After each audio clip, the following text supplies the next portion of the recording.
Hello, welcome back to Starting Stand Up. I'm whispering. I'm in the hallway of a hotel in Wellington, New Jersey. New Zealand. Sorry, it's a little different. I've been up for about, 30 hours and about to embark on a family vacation. Really, I don't even know if you could call it that. Just visiting my wife, who is here for work. And I brought the kids out, and it's our first night, and the internet's terrible.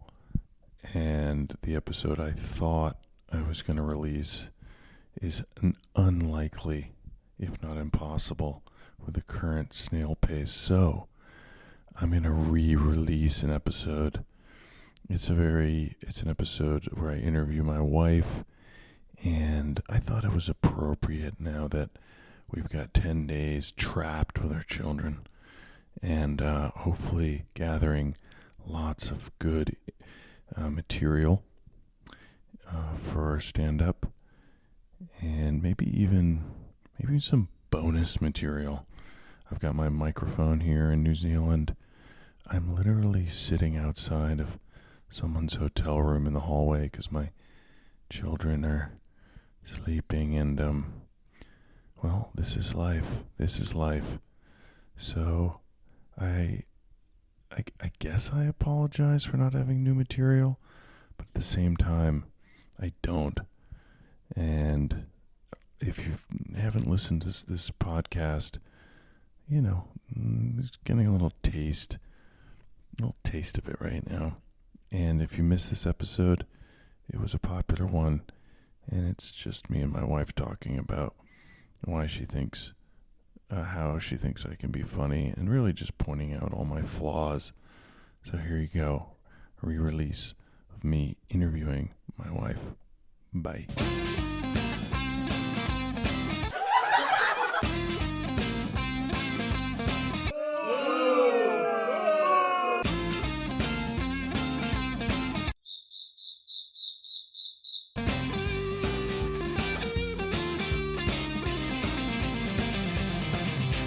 Man, that's rubbish. That's rubbish. So I have you on the podcast, Majandra, because I'm having a really hard time figuring out what's wrong with me, that I can make fun of. What a thing. What a way to start. You can't find faults. None. Oh my God. And so I've been for 7 months, I've been journaling and being trying to answer the question, what are my faults? And I can't come up with any. Are you serious? Yeah, you clearly don't listen to the podcast. You've come to the right place. Yeah, exactly. Okay, so is that what you need from me? Is yeah, a list exactly. of your faults? So I had this eureka moment as I sat down to record this stormy Wednesday night, and it's the podcast is coming out in a few hours. And we like to fly by the seat of our pants here at Starting Stand Up. And so I sent up the wife signal, and it was really wonderful how quickly you answered. Well, you were like, can you come here and point out my flaws? Yeah. I was like, can I come right now? Yeah, you really were. You looked so excited. Yeah. I never felt more so here alive. we go. First of all, do you think I'm likable? Is that in your question? Wow. Are all the questions going to be fishing questions? Do you think I'm handsome? Scale of 1 to 10. Scale of How 1 to good 10. looking Exactly. do you think? Do you think I'm likable? Do you think I'm funny? Do you love me? Okay, are you asking these questions? What's happening? Do you still love me? Oh my God. Okay, here we go. You have never seen me do stand-up. You have never listened to the podcast because it's too uncomfortable, which I understand. First of all, correction. You have asked me not to go watch you do stand-up. Correct. And we have a very dear friend in common who is the reason I'm surrounded by all this beautiful art in the room I'm in. Kevin Christie? Kevin Christie. And he even by accident sent me footage of you doing stand-up, and you asked immediately that I not watch it. I felt shame. Correct. My point is I had that a you're good friend encouraging whose me wife not almost divorced him after watch. hearing his stand-up. Because it was bad? Yeah, because it's completely changes the person. I think they were dating, but it was it's someone I won't reveal him, but basically he was early in his career, he had just started dating this girl, and he really wanted to be a stand-up, and he brought her to a show, and he could see from her eyes. Is he married to her now? Yeah, yeah. Okay, it's a what does happy she ending. do? Is she in the biz? No, the show biz. no, Exactly. no. So I think that's a different thing. Yeah, right. You're used to me making a complete fool of myself and doing shameful things. So what you're saying is it shouldn't be that big a deal. Also, just stand up is a holy grail of like balls. Right. So it's held to a different standard in this home. Yes. Yeah, you did. When I first said I was doing it, you did respect it. You started to respect me as a human for the first time. So tell me, not knowing what I'm already like, do you have any ideas of what my persona should be, and what are the areas in which I could poke fun at myself up there? I think, and this is tough because it's layered. Sure is. I think one of the things that's so amusing about you that made you stand out to me was your obsession with being likable, completely juxtaposed with this like cruelty, like in a funny way. Like you have this 80s villain side to you that's quite funny in my opinion, especially when you're in tennis whites. Sure. It's exactly Lena Dunham, the great Lena Dunham, was quoted making this observation about you. Oh, wow. She said, I have never, and this is, not the exact words, but it was, I've never seen someone say such douchey things and make them likable. Oh, thank you, Lena. I remember that. I was on the show Bent, and I played kind of a arrogant. He was a good guy, but I guess Lena liked the show. I believe she said she wanted to marry me. I said, you can have him. You did, actually. Didn't you tweet her? I'm not sure if it was Bent. Maybe she was a fired up fan, David. No, it was Bent. But yeah, I think that's what's so funny about you is how like just double popped collar, douchey guy.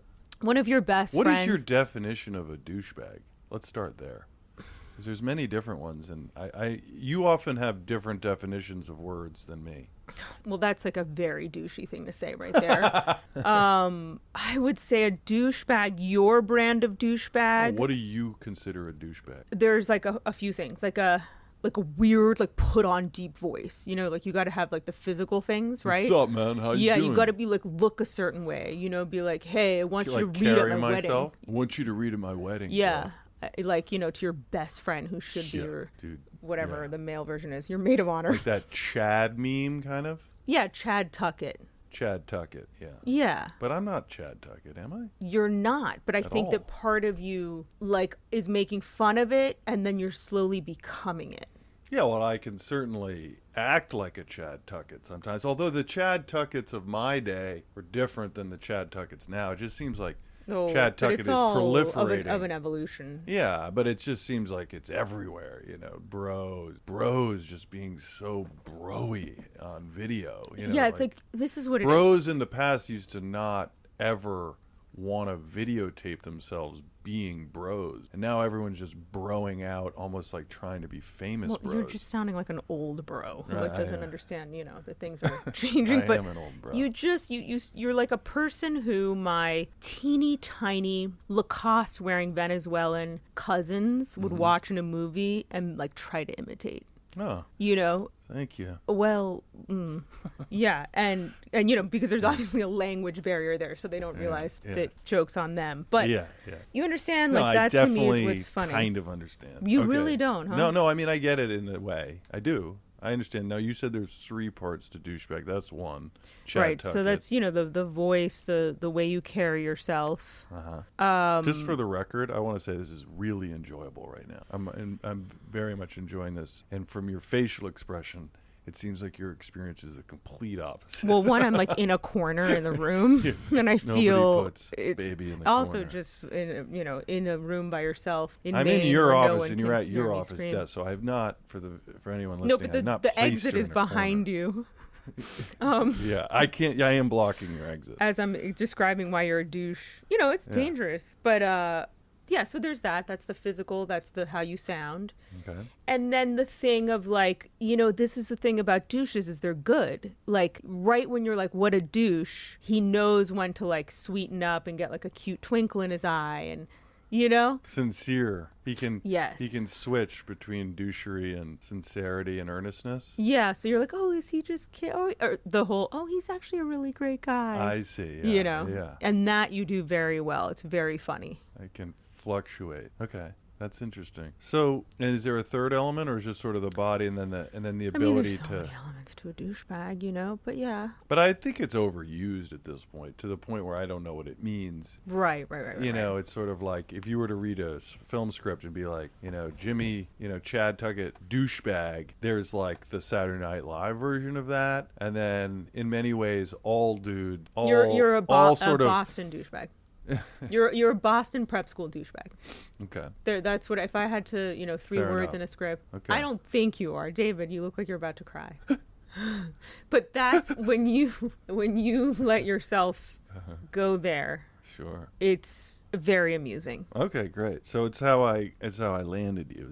I got you because of my douchery. No, I liked you because you had sort of like a secret, Dick Van Dyke thing. What was the dog you think I'm like? Yeah, Marmaduke. Marmaduke. And then it's a clumsy, complete lovable spastic idiot. No, Marmaduke was lovely. Didn't Marmaduke just completely trash Well, it's just because he was so tall. Oh. But I think he was a complete mess. I mean, right? I never really saw it, but he seemed to be causing a tremendous amount of problems for his owner. Anyway. Yeah, I just think he was in the wrong place at the wrong. But that Marmaduke thing, I always was insulted by, but I let you keep saying it because I love you so much. So anyway, the guy wants to be considered a Marmaduke. You know what I mean? But there was another one. It was Marmaduke, and then what else? What was the other? Oh, Dick Van Dyke. Dick Van Dyke. Yes. Because you just seemed to me like you were going to be someone who's like wakes up and is just like, I'm so lucky, man. I'm, like, look at this face, look at this body that, more or less, I mean, come on. And that thing of just like a Dick Van Dyke. Right. I didn't watch Dick, but he was just a happy guy. He had a great energy. Yeah, he always found, the comedy and things. He was a comedy writer. I think you have it in you to be a celebratory guy, but you feel like you don't earn it. And that's just not how it works, Oh, you mean I self-sabotage? I think you feel like shame in being happy with things because it's like that's not how the Princeton boy whatever the fuck gets great at rowing, and it's like who cares? You mean you think I have to be in pain in order? I believe I have to be lashing myself and in psychic pain in order to succeed. Yeah. Yeah. I'm getting better at articulating your thoughts with my words. No, I think it's really important, all kidding aside, to be able to articulate what the other person is saying because a lot of times... Just another way of... No, we have been in so many, what I would say, avoidable arguments because I'm not doing that and I think you mean something and now I'm getting upset by something that I think you mean and you didn't mean it. And if I just made sure I was receiving the information correctly, most of the unpleasantness could be avoided. And that is why this podcast is morphing from a comedy podcast to a relationship therapy podcast. Majandra, say more. I would like to say that Say More is a wonderful segue into we had a couples therapist who fired us. And is that you say that? I'm telling you, David. You're fired. Not like that, because she's lovely and the best there is out there. But she was just like, guys, it's the same thing. And she did say to you that you need to say less. Yeah, well, I'm happy to report that what our therapist said 11 years ago, it's the same thing. I'm happy to report is still the same thing. It's the same. And that's the name of the new podcast that we're launching, The Same Thing called. And we'll be sharing our relationship problems to the world. And the digital universe will become our therapy for free, hopefully with sponsors. No, that's a joke. Working on my jokes. You haven't laughed. I've noticed you haven't laughed once at anything I'm saying. There you go. You got to laugh.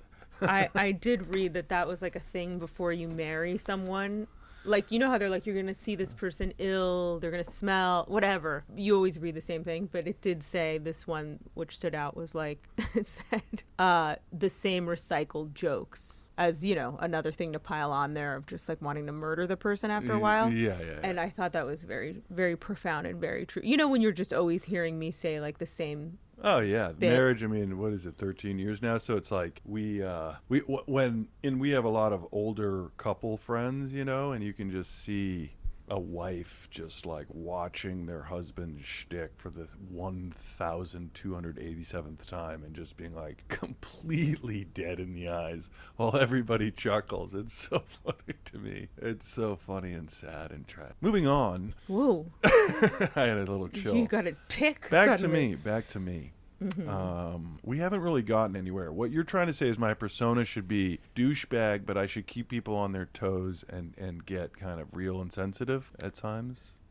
It's just so tricky because I would say your persona should be who you are. Just usually most stand-ups they are who they are, just exaggerated a bit. Right, but like you don't, especially in this climate, you don't want to go out there and be a fucking monster. That's what I mean. I mean, like, I could double pop my collar and I could roll out there and be like, "What's up, bitches?" And then just be like, "I'm a douchebag." See, it's not even that guy. See, you're making him more masculine. Not that you're feminine, but meaning you're making him like a meathead.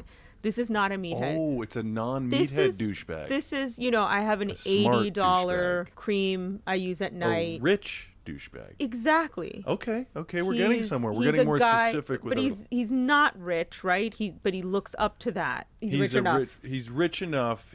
But he's going to exude He's going to get a top two-door 1%. BMW the minute his show gets picked up. Right, but he's going to exude top 1%. He's going to exude top 1%. People are going to say, "Are you a Walmart Walton?" And he's not going to deny it, even though he's not. Yeah. You know? I feel you. Got you. That's interesting. Okay, so you want me to be a rich douchebag. Yeah. Okay, on stage. And then, so now how... It's not even... You know what I'm talking about. You don't have to... Well, you can... Yeah, I know what you're saying. Look, this is a subtle thing. We're talking about a deep character here. But what people are noticing, like Kevin Christie, who we're going to talk about, who's give you the artwork in your office, like he was like, I did a Comedy Store open mic, which I haven't shared with anybody. I think back on it and I shiver with shame because I wrote the whole 5 minutes in a car like an hour before. And I was just like, yeah, I'm going to do this new thing on feces because that's what Kevin said to do. And I did this bit about fecal-philiacs, and another word for fecal-philiacs is being German.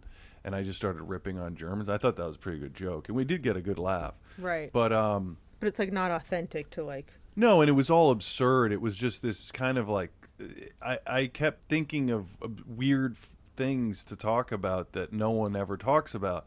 And everyone just is like looking at... It was all just about how... Yeah, it's just bombastic. Yeah, it's just saying things that you don't think anyone's ever heard and thinking that'll be enough. Anyway, my point is this. Kevin afterwards was like, dude, you need to write jokes. And I was like, he was very nice about it. We had a nice dinner at Canner's, the famous deli in L.A.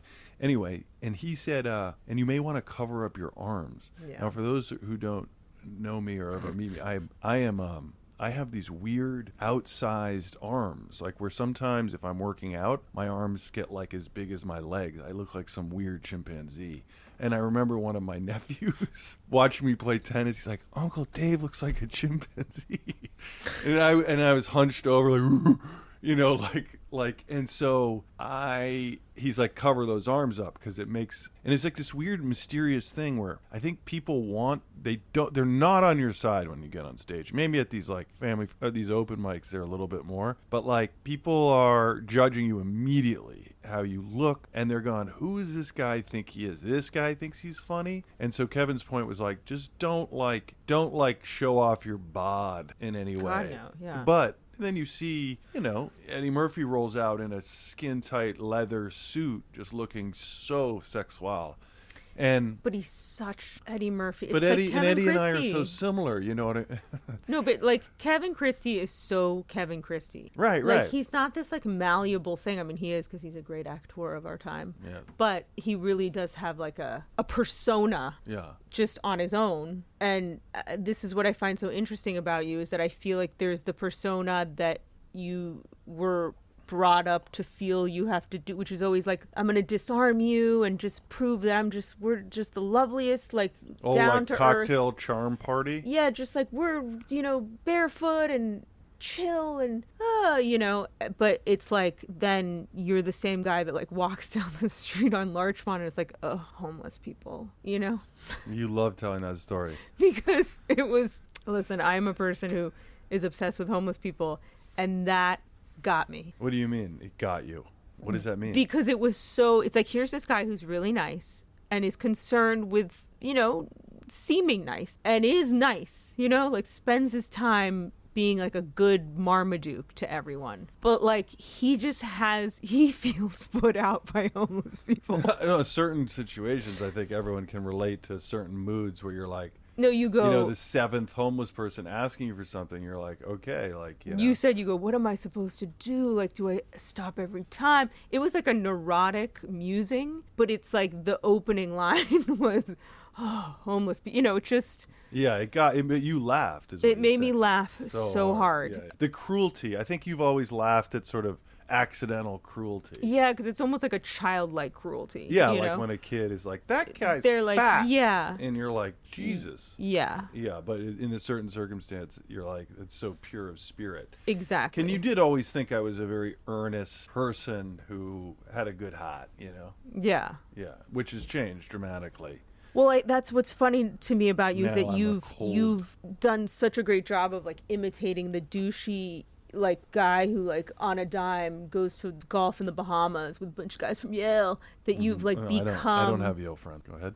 Sorry, Harvard. There you go. That you've kind of become that guy. You know what I mean? So it's very funny to me. Like, you have had full like baby fits in front of me that I don't pay enough attention to you and that I'm mean to you, and you're like in full tennis whites,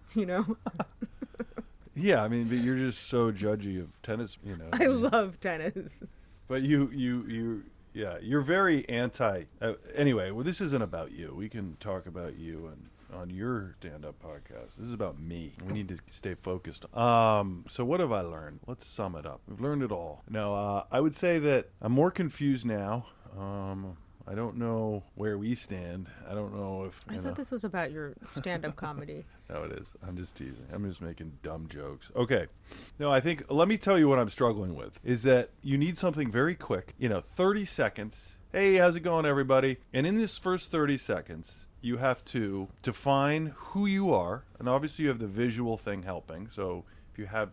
But a lot of people are just wearing nondescript clothes, right? So you need to make them laugh right away, and that can easily happen when you just make some clever comment about some reality in the room. It could be the comic right before you said something. You had an idea to play off of that. You mention him, and you get a big laugh. But you want to have something in your quiver that is loaded, that's ready, that isn't so environment related, that is generally self-deprecating, and it just gives the audience this feeling of, okay, that was a good joke, that's funny, this guy doesn't take himself seriously, he's laughing at himself, it's okay to laugh at him, and it really lubes everyone up to have a good time. And it does show that you're a professional, and if you look now at almost all stand-up, they all do it.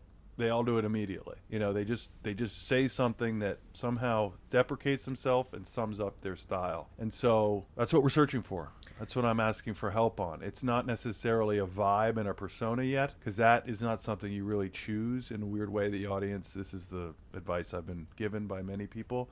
The audience kind of chooses that for you, and a lot of times that's a surprise. Yeah, what they respond to. Yeah, and what that you start to lean into, because you're like, oh, they really like it when I'm like this guy or that, or more crass or less or nerdy or whatever. You start to form, and you don't want to pick some persona before it organically kind of developed. Right, but you're in the process right now of having, you're trying on a few different things. Yeah, I mean, I would say every time I get up there, and I haven't been publicizing them, I haven't been publishing these open mics because there's a part of me that just wants to like kind of show you guys a longer, I sort of have all this chapter of prior in the spring, a long break, and now we're back with more knowledge, and we're doing them, and I want to get them a little tighter before I share them. But anyway, this is all to say that I'm really searching for this self-deprecation that can kind of set the tone. And what I'm doing now is there is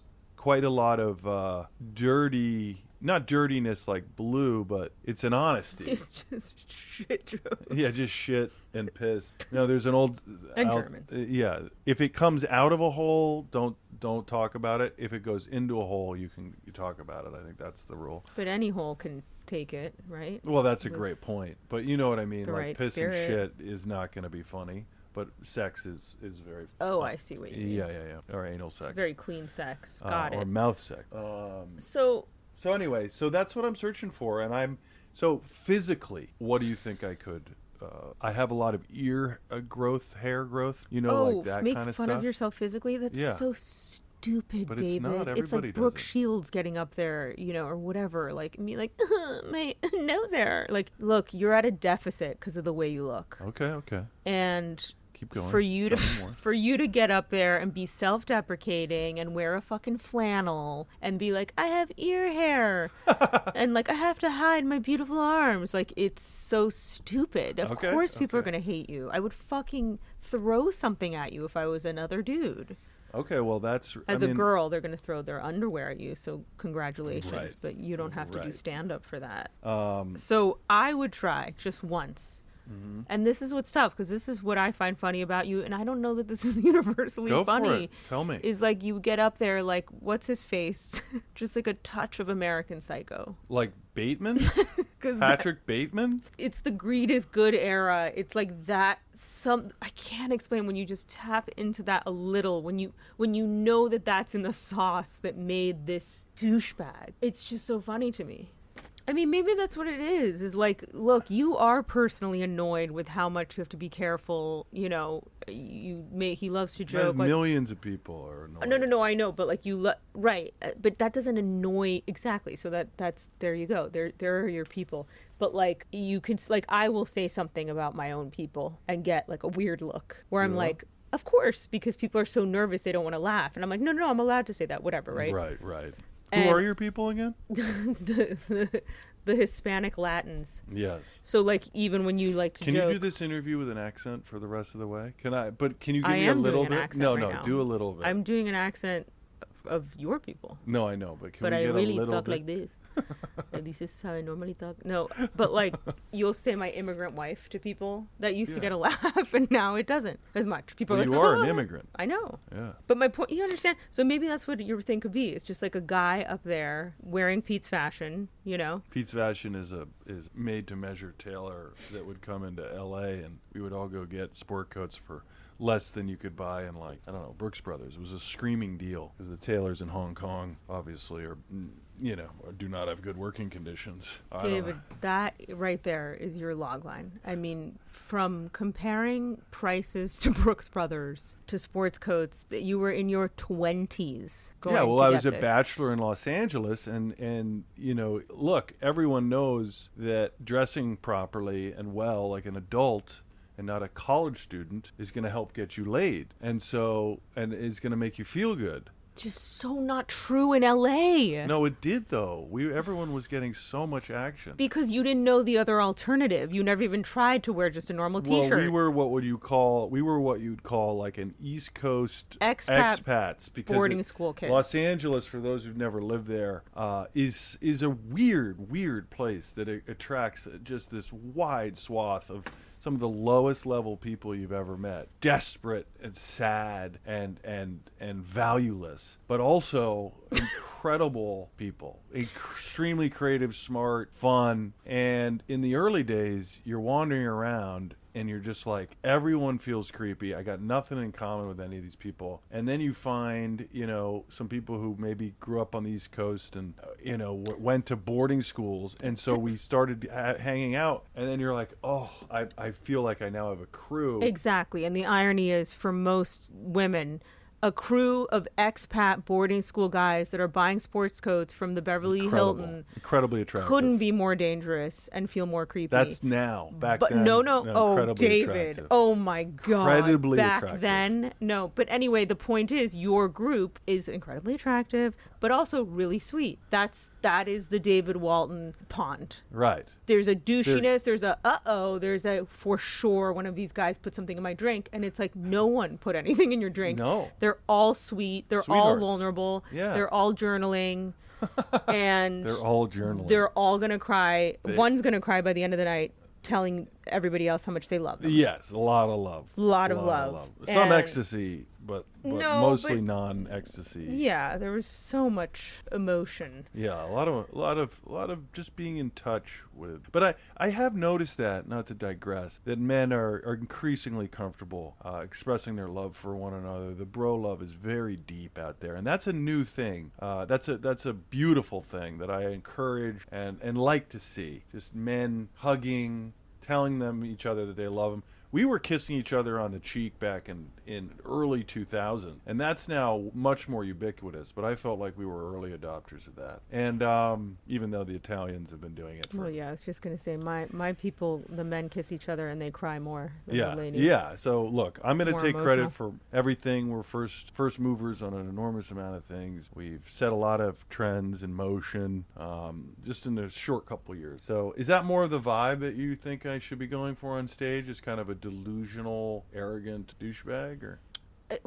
Or maybe it's just like an aging out douche, like meaning you mean, are aging- frustrating. But do you know what I'm saying? Like it's more that thing of railing against what you're allowed to say, what you're not allowed to say, what you're allowed to do. Yeah. I think there's a lot of people that you could speak for. Yeah, no. And I know a lot of I'm people so do that, tired but of it is coming from that boarding school sect is very special. Yeah, we have digressed, but this is helpful to me because I think ultimately I have to speak about that. Like, people ultimately, if I'm going to put together, let's say, an hour of material, you're going to talk about your life, and I got to mine the comedy of sort of this boarding school sect and what prep school is. There's a lot that can be shared that is funny with the world, I think. Oh yeah, I mean, you can just start your set explaining to people what fucking boarding school is. Yeah, but they won't laugh. I think No, but meaning it's just like setting it up. Yeah. And then, in you go. I have no idea who the fuck am I to say, but my point is. So I want to in an ode to Val. This is a shout out to Val, who's the manager of the Comedy Cellar in New York. She got attacked violently at the 42nd Street Times Square station, and recently there's a GoFundMe for her. So I will put the link to her GoFundMe in this podcast. Not that anyone knows Val, but I would love it if people donate any amount for her healthcare bills that are going to be extensive. But anyway, Val had said something to me as a advice, and she knows, she's good friends with Amy Schumer. She knows everybody, and she was like, just write down your life facts and write them down. The most boring ones, just write them all down. And so I did, and I'm just going to list them for you. Okay? Oh boy. Okay. One of 7 kids. Grew up in Boston, but not the famous Boston for movies, the suburb boring Boston. All my sisters are all American athletes. Not all, but 2 of the 4, and the other ones were very good. All-star high school athletes. My parents are not good athletes. I grew up in a huge house. It felt normal. Kids just don't understand. I hit puberty summer after 9th grade. I was really skinny as a kid. I always wished I was stronger and bigger. Girls terrified me. I was in all-boys school, so girls always terrified me until I started going to school with them. But I wanted them so bad. I liked the girls that were advanced. I liked girls that, can you say this, sluts? Can you say that word? Or just like fast, I guess. Yeah, I like fast. I thought you meant like intellectually advanced. No, I meant fast. I was always like, why are my friends making fun of this girl for putting out? Like, that's so exciting. Then you don't have to deal with all this like neuroses about sex. You know what I mean? Yeah. It didn't make sense to me. Yeah. No. No comment from her. No, I just don't understand neuroses about sex when you're young enough to I know not you have love early. neuroses. You were What? huge. Early. I went to Jeez. I went to Brown, which is an Ivy League school, but I was ashamed because it wasn't Harvard, Yale, or Princeton. It was what me and my friends would call it the ghetto Ivy, because our endowment was so small compared to all the other Ivy League schools. My sisters were all goody two-shoes, and I felt enormous pressure to be good as well, like not break rules, not do drugs, not do all that stuff. So I felt like I was really letting them down when I first started smoking crack. That was actually a joke that I wrote in. That's not true. I haven't smoked crack. I would probably do it in the right circumstance. It's been a misunderstood drug. My dad was born in 1940. My mom was born in 1944. These are just facts. Are you bored? No, the crack thing. I just don't think there's any circumstances where that's not going to be a bummer. You're gonna. We'll talk about that off the You're line. gonna want more right away. Maybe. That's the beauty of crack. Yeah. I'll pitch a book that is. It's called Drug Use for Grown-Ups, and it's by Dr. Hart, and it's an excellent book. Does he talk about crack? 100%. Oh, okay. Well, I got to read He's that the head chapter. of neuropharmacology at Columbia, top professor who is open about his heroin use, and he does it without any ill effect on his life. Anyway, really interesting book, and will make you rethink drugs. Okay, so my parents were married, and I think she was 27. It was my mom's second marriage, and she already had 2 kids, and she was only 26. Mm-hmm. I never got spanked, but I found out this weekend that my sister and brother did from my dad. Spanked? Yeah. Like put over the knee My and spanked? oldest sister, yeah, and my brother. How demeaning. Yeah, and I never did, so I clearly something changed. My dad had a huge temper, like a scary temper, but he's a lovable teddy bear. I worked as a manny for a 6-year-old boy in Hyannisport, right next to the Kennedy compound. First job was delivering newspapers. I've worked at a camp counselor, done construction for a summer, waited tables, taught SATs. I sold knives for Cutco. I've done some extra work on a Peter Gallagher movie, played baseball and hockey for my town. I played tennis, golf, and sailed and skied. High school, I played soccer and hockey, and I rode. College, I rode for 1 year.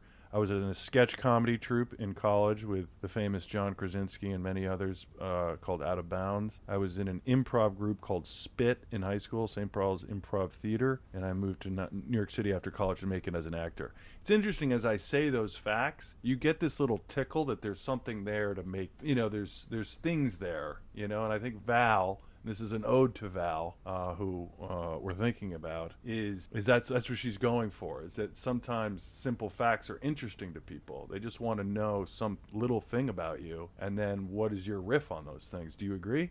I do. I think, well, at least things that people find interesting that they don't know necessarily much about. Yeah, like any of those things, does any of them pop out as an area of exploration? Well, I only know none of those things would I personally be like, wait, tell me more. No, because they're not that foreign to me. But I have marveled at how people respond to hearing that you went to boarding school. Yeah. They think it's a punishment, which is wild. Right. That's an interesting thing. I mean, it's crazy. The way people respond to that and the way people respond to your height is like shocking. It's just not something that I would consider until now I know. Yeah, I think there's a lot of mining. A fun story would be when that doctor felt my balls and told me I had many more years of really, really aggressive growth. Yeah. I won't. Not there, just in height. Not there, unfortunately, just in height. The balls were already huge. The balls were so small. He was basically like you. I went. The story goes like this, and I'll say it anyway. Hopeful. I went from 5'4" to 6 foot in 1 year, and so that's 8 inches. And he felt my 8-inch dick, and he said, "You've got a lot more years of growth." Yeah. Now, that's not true. He pulled my pants down, and he looked at my balls, and he said, "You've grown 8 inches, and he didn't say based on your balls, but I knew that's what he was thinking. You've got a few more years of this kind of growth." And he goes, "I'm looking at a minimum of 6'7", most likely 6'10", and potentially 7 feet. And I started crying. I was a hockey player. I sucked at basketball. I immediately envisioned myself as a freak with like narrow shoulders who looked like Manute Bol and would never get laid. And it really, really made me upset. And so I got in the car. I was crying all the way home. I'm a 12-year-old boy. I'm a 13-year-old boy. Yeah, I can't that's remember. And my shocking. mom is like comforting me, and she's like, you know, all you got to do is start smoking a ton of pot, and you'll be fine. Stunt your growth. I just added that joke. She said, you don't see that. Okay, perfect example. If I was writing, I'd be like, yeah, I'll do a little bit about my mom telling me to smoke pot. Honestly, that's like something my mother would have said. So I was like trying to suss out. No. whether But you so were I say that joke, and I look at you, and it's for those listening at home. It's just stone-faced. stone-faced, and I'm like, is this one of those things where I've said this joke before? Because I didn't think it was bad. I thought it was worthy of like at least a tickle of a smile or something. I got excited for a second. Thought that your mom. Yeah, see, really that's said your that. issue. Yeah, you're too close to it. I know you guys at home are laughing your ass off. Anyway, so the point I'm trying to make is that's a story that you can milk, and it's something that is self-deprecating, and I could get into as a look. I've always been insecure about my height. I know it's crazy to say everyone wants to be tall, but being tall sucks, and I could talk about the various ways it sucks. You know, your dick looks smaller just relative to your body. Your knees hit the airplane seat. You people can't go, fucking spoon with anyone. You can't spoon. You can't 69. You can't. Well, you can 69. It just can get awkward. No, you have to literally do a 69 in like a crunch. Yeah. I'm In like a C constantly shape. contracting, Yeah. and then because I love six, and so make it work. But Yeah, you'd have to be on. It's really complicated. yeah, no. I mean, I haven't not even a done 6. it in 14 years, but I love it, and I was just looking at your face, looking at you. Just imagining you and Krasinski in Costa Rica just 69ing I the did fuck out of go each on other. a vacation with just me, and that's for another time. But anyway, so my point I'm trying to make is there's a run of jokes. We're riffing here, but I think what I'm going to come away because it's time. It's over. And will you come back on the show? Has this been a pleasant experience? Sure. You can have a Do Less t-shirt. It's a real undertaking what you're doing, David. Yeah, it is. It really is. No, it's a long journey, but It's very impressive and really challenging. Yep. And I'm so anxious right now for you. Oh, thank you. Thank you. No, it's just, Anxious? listen, it's no joke. No, but the stakes, I mean, look, if I spend 5 years doing this. Yes, the stakes aren't real to anybody else, but it's just like, it's just such a tough sort of thing to, at first, like, understand and land on, Yeah. It's already in failure.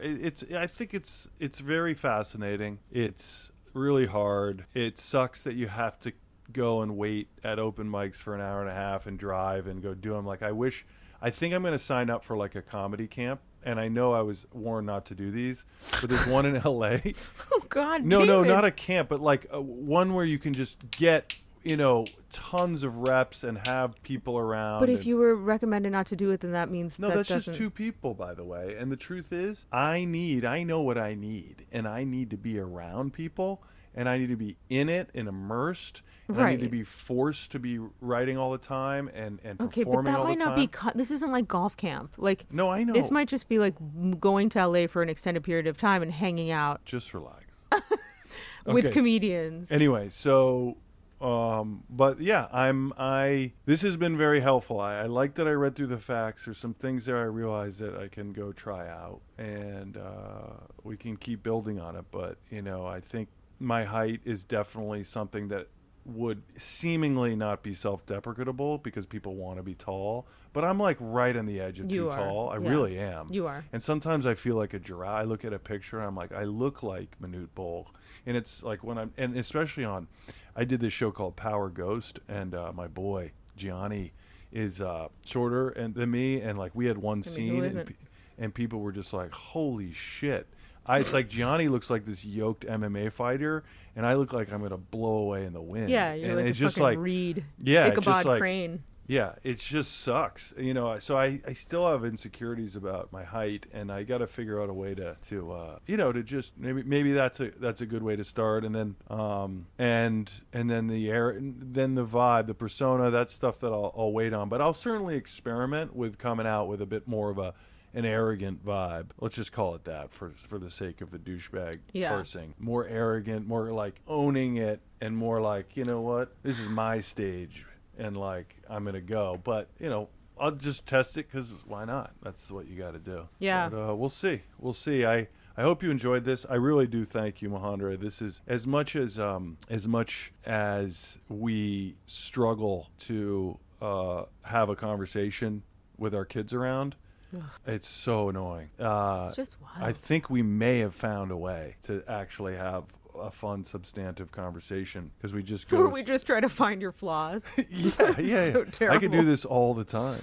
We've got so many more to cover. But if you enjoyed this, and you can find, are you pitching anything? You want to plug anything before we leave? Me? Yeah. No, I thought you meant pitch.